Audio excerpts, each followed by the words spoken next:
আসসালামু আলাইকুম। আমার প্রিয় দর্শক শ্রোতা, আপনারা দেখছিলেন মুসি থেকে মহাজন পর্ব। তো মূল উদ্দেশ্য আমার সেই থানার অভিজ্ঞতার দিকে আপনাদের নিয়ে যাওয়া। তো আমরা দেশের জনগণ কতটুকু অধিকার ভোগ করি এবং কতটুকু আমরা স্বাধীনতা ভোগ করি সেই দিকেই আপনাদের আলোকপাত করার চেষ্টা করতেছি। তো এর ভিতরে শাখা প্রশাখা গজায় যাচ্ছে। তো আমরা তো থানায় গেলাম, থানায় যাওয়ার পরে যে অভিজ্ঞতা নিয়ে আসলাম তার সঙ্গে তুলনা করতে যে মুসি থেকে মহাজন কত কথাটা আসলো যে আমরা কি সিনু কি হনুরে হয়ে যাই। তো যাই হোক, তা চলুন একটু ঘুরে আসি জার্মান থেকে। ইউরোপের অত্যন্ত সমৃদ্ধ একটা দেশ, গণতান্ত্রিক দেশ। তো 1993 সাল, আমি তখন জার্মানির মিউনিক বিমানবন্দরে চাকরি করি। তো সারা মিউনিক সিটিতে তখন খুব বেশি হলেও 500-700 বাঙালি ছিলেন। তার প্রায় 99%ই +-30। শুধুমাত্র আমরা 3 জন ছিলাম 40-এর কাছাকাছি বা 40। তো আর তার ভিতরে আমি আর আমার 2 বন্ধু, যারা আরও 12 বছর আগের থেকে আমার ঘনিষ্ঠ বন্ধু, ঢাকা দোহার থানার। তো দোহারের এক বন্ধু, যার সঙ্গে আমার তুমি সম্পর্ক, আমার থেকে বয়সে অল্প একটু সিনিয়র হবেন, তারপরও তুমি সম্পর্ক। তো উনি আমাকে বলছেন যে দোস্ত চল তো একটু পোস্ট অফিস থেকে আসি। কেন? যে আমি আজ 1.5 মাস হলো 1000 মার্ক পাঠাইছি বাড়ি, তো সে টাকাটা আজও পৌঁছায় নাই। তখন ইইউ চালু হয় নাই, সুতরাং জার্মান মুদ্রার নাম মার্ক। তা আমি একটু ভালো ভাষা জানি, সেই হিসাবে আমাকে সঙ্গে নিয়ে যাচ্ছে। তো গেলাম, যাওয়ার পরে তাদের এই কাগজ দেখায় অভিযোগ করলাম পোস্ট অফিসে, পোস্ট অফিস কাম ব্যাংক, ওটাকে বলা হয় পোস্ট ব্যাংক। তো একটা গুরুত্বপূর্ণ ব্যাংক হিসাবেই পোস্ট ব্যাংক জার্মানিতে। আবার পোস্ট অফিসের নাম হলো পোস্ট আমট প্লাস পোস্ট ব্যাংক। তা দেখানোর পরে ওনারা কম্পিউটার টিপে দেখে আমাদের বললেন যে দয়া করে আর 1 সপ্তাহ পরে আসেন আপনারা। ঠিক আছে। তো স্লিপ আমাদের ফেরত দিয়ে দিলেন ওনারা ডকুমেন্ট রেখে। ফেরত দিয়ে পরের সপ্তাহে গেলাম।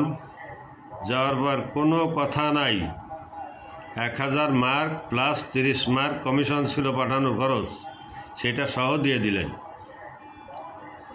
দিয়ে দেওয়ার পরে আমরা নিয়ে রওনা হয়েছি। কিছু দূর আসার পর হেঁটে আসতে গাড়িতে যাব, উঠবো, ট্রাম স্টেশনে যাব।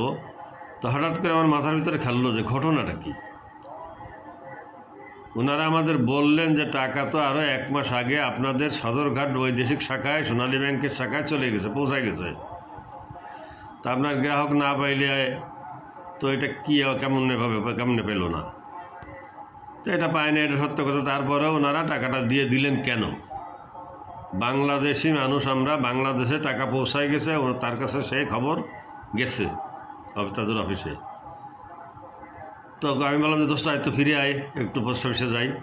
না শালা, টাকাগুলো পাই গেছে এই বেশি, আবার কোন ঝামেলায় পড়বো। আমি যে ঝামেলা হয় তোর টাকা আমি দিয়ে দেব। গেলাম, যে তাদের সালাম দিয়ে বললাম যে আমি কি একটা প্রশ্ন করতে পারি আপনার কাছে? হ্যাঁ, শিওর করেন। কথা কিন্তু জার্মান ভাষায় হচ্ছে। তো বললাম যে এই যে টাকাটা আপনারা প্রমাণ পেলেন যে বাংলাদেশের সোনালী ব্যাংকের সদরঘাট ব্রাঞ্চে গেছে চলে বৈদেশিক শাখায়, তা এটা আপনাদের কাছে ডকুমেন্ট আসছে? বলে হ্যাঁ আসছে। তো তারপরেও টাকাটা আপনারা দিয়ে দিলেন, তা আপনাদের এই টাকার কী উপায় হবে জার্মান সরকারের? এটা আপনার দেশের সরকারের সাথে আমার সরকার বুঝবে, কিন্তু পার্টি তো একটা দিনও অতিরিক্ত হয়রানি হবে না। তো বরং গত সপ্তাহে আপনার সলিউশন না দিতে পেরে 1 সপ্তাহ যে আপনাদের আবার আমি অতিরিক্ত কষ্ট দিছি, এর জন্য আমরা ক্ষমা প্রার্থী। তো এই হলো সেখানকার গণতান্ত্রিক অধিকার, জনগণের অধিকার, জনগণের দেশ যাকে বলে। আর আমাদের অবস্থা কি? আমরা এই যে কিছুদিন আগে, কেন এখনও চলে, ব্যাংকে যায়, নিজের গচ্ছিত টাকা চেক দেয়, টাকা পায় না।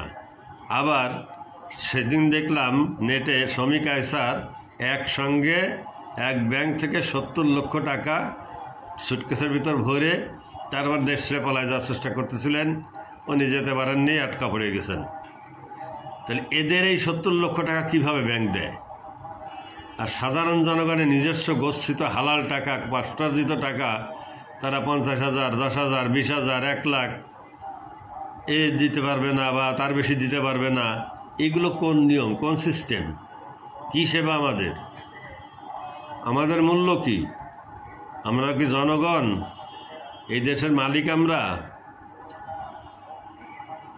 তো কি বলবো আপনাদের, এবার এগুলো বিচারের বা এর প্রশ্নের জবাবটা আপনাদের কাছেই ছেড়ে দিলাম।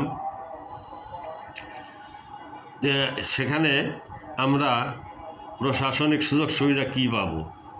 আমাদের কোনো ডিসি, টিএনও বা একটা সাধারণ ওসি, সাব ইন্সপেক্টরের সঙ্গে দেখা করতে গেলে যে বাইরে অপেক্ষা করতে হয়, তারা ভিতরে গল্প করতেছেন, চা খাচ্ছেন, কখন তাদের মর্জি হবে, কখন ডাকবেন, তারপর দেখা করব বা কথা বলবো। এই গত সপ্তাহের আগের সপ্তাহে আমি একটু এসপি অফিসে গেছিলাম, সেখানে তাদেরকে মিটিং হচ্ছে। বাইরে দেখলাম কয়েকজন চেয়ারম্যান, রানিং, সাবেক, আরও কিছু লোকজন দর্শনার্থী বসা আছে। আমিও সেখানে গেলাম, তা আমাকে প্রায় সবাই চেনেন, সালাম দিলেন, দিয়ে একসাথে বসতে দিলেন। তো আমি যে এসপি অফিসের যে গার্ড এসে দরজায় যে গার্ড, যে পুলিশটা কনস্টেবল, তাকে বললাম, বাবা আমি তো একটু ক্লান্ত, আমাকে তুমি একটু আগে দেওয়ার চেষ্টা করো। আঙ্কেল এটা দিলে ওনারা কি মনে করবেন? ওনারা তো আরও আগের থেকে এসে বসে এসছে, প্রায় 1-1.5 ঘন্টা আগে এসে বসে এসছে। আচ্ছা, ওনাদের ম্যানেজ আমি করব। তুমি ওখানে খালি হলেই আমাকে ডাকবা, তুমি ওনাকে বলো যে এরকম অমুক জায়গা থেকে এই নামে একজন ভদ্রলোক আসছেন। যাই হোক, ওনারা মিটিং সারলেন, সারার পরে প্রথমে আমাকে ডাকলেন। ডাকার পরে আমার সঙ্গে সঙ্গে আবার আরেকজন ঢুকলেন তার অভিযোগ নিয়ে, কিন্তু আমার কথাটা ছিল গোপন, আমি তার সঙ্গে বলবো না। আমি বললাম যে ওর কথাটা আগে শোনেন, শুনে ওকে বিদায় দেন, আমি একা আপনার সঙ্গে কথা বলবো। যাই হোক, তা আমরা কিভাবে বসবাস করি, আমরা কি নাগরিক অধিকার পাই, আমরা জনগণের ট্যাক্স দেই, আমরা ভাতা সুযোগ, তার বিনিময়ে কি সেবা পাই, আমাদের প্রশাসক, আমাদের রাজনৈতিক নেতা তারা আশ্বাস দেন আর প্রতিশ্রুতি দেন, এরপর আর আমাদের কোনো মূল্য নাই। তো যে কদিন আর কি, যতদিন গণতন্ত্র ছিল, উল্টাপাল্টা করে ক্ষমতায় দল আসছে, জনগণ ভোট দিতে পারছে, ততদিন ভোটের ওই আগের কয়েকটা দিন জনগণের একটু মূল্য ছিল, জনগণের কাছে প্রার্থী আসতেন। পরবর্তীতে সে রাস্তাও বন্ধ হয়ে গেল, আর প্রয়োজন ছিল না। তা এই হলো আমাদের জীবন, আমাদের অবস্থা। আর এর জন্য দায়ী আমি বলবো আমাদের দেশের জনগণ। আমরা জনগণ যখন সম্মিলিতভাবে প্রতিবাদ করছে, রুখে দাঁড়াইছে, ঠিকই তাদের কাঙ্ক্ষিত বিজয় তারা ছিনিয়ে আনতে পারছে। কিন্তু যুদ্ধ করল তরুণরা, সাথে তাদের অভিভাবক, সাধারণ জনগণ, কৃষক, মজুর আর সাধারণ গরিব দুঃখী, আর ক্ষমতার ভাগাভাগি ওই সেই মুরব্বীরা, অ্যালাইট শ্রেণী।